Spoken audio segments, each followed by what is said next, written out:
Hi guys. Save me a seat. Chapter 35. Ravi. Robbie, Mrs. Beam says as I drop my card into the basket. My heart is pounding. Have I done something wrong?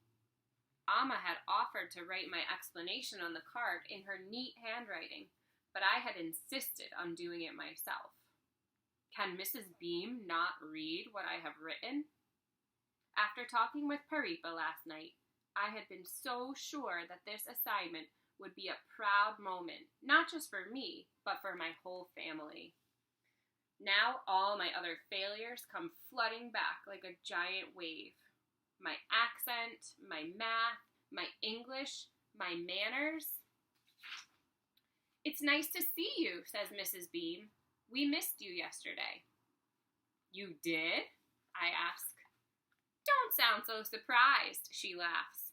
I wanted to tell you how much I enjoyed the cookies your mother made. There's a spice in them that I'm not familiar with. Do you know what it is? I'm sorry, I say softly, bending my head down again. It's cumin. Don't apologize, she says. The cookies were delicious. It was all I could do to keep myself from eating the entire box. I was wondering, do you think your mother would be willing to share the recipe for what are they called again? Nancates, I say. Nancates, she says slowly. Her pronunciation is perfect. I think about what Miss Frost had told me about stepping on toes and about how assumptions are often wrong. Mrs. Beam, I say softly, my voice quivering a little. My name is not Robbie. It's pronounced Ravi. She looks at me and smiles. I've never noticed before, but her eyes are the color of pistachios. I'm glad you told me, Ravi. Was that better? She asks. I nod my head and smile back at her. It means the sun, I say. As I walk back to my seat, my heart feels lighter. It seems things are finally looking up for me in America. But my gratitude is interrupted when I see Bigfoot sitting at his desk, staring into the empty bowl in front of him. He looks so sad, and I am not selfish enough that I have forgotten about the insulting cartoon or what I saw Dylan Samreen take from the little glass dish on Bigfoot's desk. This is my chance to redeem myself for the unkind way I had treated Ramaswamy at Vidya Mandir, and for all the toes I have stepped on at Albert Einstein Elementary School as well. My chance to set things right. I reach into my desk and feel around with my fingers until I find what I am looking for. Then I put it in my pencil box for safekeeping until the moment is right. Chapter 36. Joe.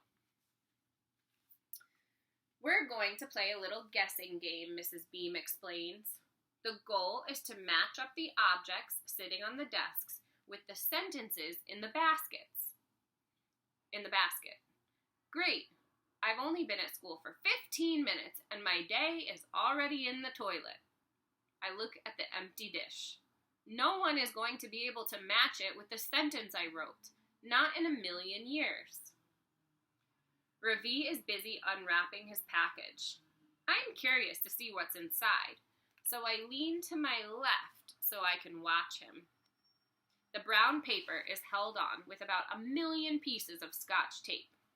When he finally gets it off, there's another layer of newspaper underneath, and under that, a layer of tinfoil, and a lot more Scotch tape. Before we start, Mrs. Beam tells us, I'd like you all to quietly make your way around the room, familiarizing yourself with the objects on each of the desks. I'll give you a few minutes to do that, and then we'll begin our game. Miss Frost always says that the best place to start is at the beginning. So I go over to the first desk in the first row. Amy Yamaguchi brought a teddy bear, or at least I think that's what it is. It's a little hard to tell because it's gray and it doesn't have any stuffing left in it. Not only that, the face is completely worn off. Whatever it is, it's ancient and probably doesn't smell too good up close. Some of the other girls brought in stuffed animals too, or girly junk like charm bracelets or flavored chapstick.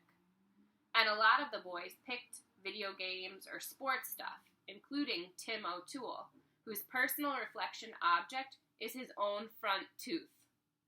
Everybody knows the story. He knocked out his tooth last winter sliding into a goalpost during a hockey game.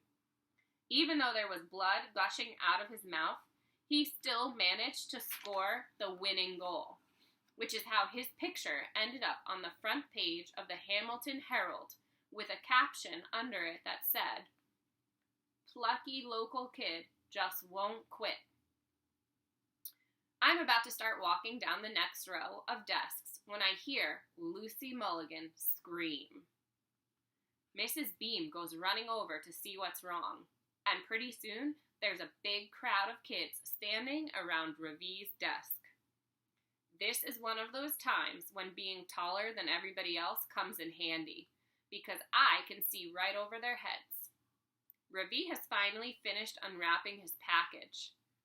Sitting on the desk is a glass jar filled with cruddy-looking water, and swimming around in that cruddy-looking water are 3 long, slimy, black ...